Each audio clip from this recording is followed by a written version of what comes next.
Suara ketukan keras terdengar di pintu rumah kecil di pinggir Baghdad. "Abu Nawas, Paduka Raja memanggilmu ke istana sekarang juga!" seru seorang utusan dengan napas terengah.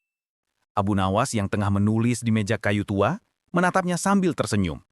Ia mengenakan jubah coklat sederhana dan sorban putih kusut. Rumahnya sempit, tapi penuh buku dan alat tulis.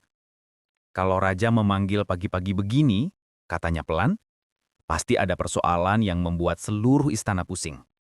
Ia mengambil tongkat kayunya, menepuk debu dari pakaiannya, lalu melangkah keluar. Jalanan kota Baghdad masih sepi, matahari baru naik, dan aroma roti dari toko di ujung gang tercium harum. Abu Nawas berjalan melewati pasar Baghdad yang mulai ramai. Pedagang rempah membuka karung-karung penuh kayu manis dan kapulaga. Anak-anak kecil berlari, membawa kendi air. Langit Baghdad bersih dan biru. Sementara dari jauh, tampak kubah emas istana Raja Harun al-Rashid berkilau memantulkan cahaya pagi. Ia tiba di gerbang besar istana. Dua pengawal berjubah merah menghentikan langkahnya. "Kau Abu Nawas?" tanya salah satunya. "Kalau bukan aku, mungkin kembaran yang lebih tampan," jawab Abu Nawas sambil tersenyum lebar. Para pengawal saling pandang, lalu tertawa kecil. Masuklah si penipu, kata. Ruang utama istana luas dan indah.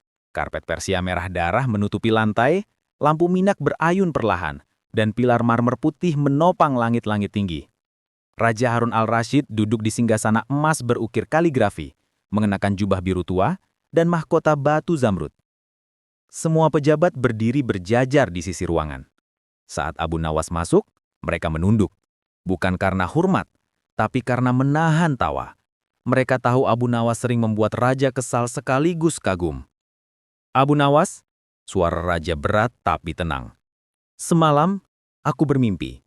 Matahari dan bulan bertengkar berebut sinarnya. Apa artinya itu?"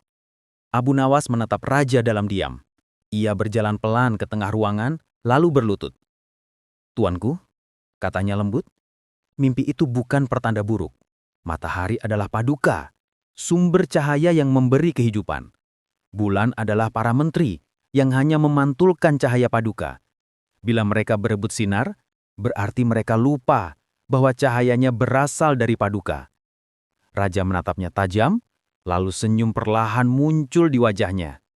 "Hanya kau yang bisa berkata seperti itu tanpa membuatku marah," katanya sambil tertawa kecil. Para menteri saling pandang, ada yang terkejut, ada yang merasa malu, tapi raja tampak puas. Ia turun dari singgasananya, menghampiri Abu Nawas.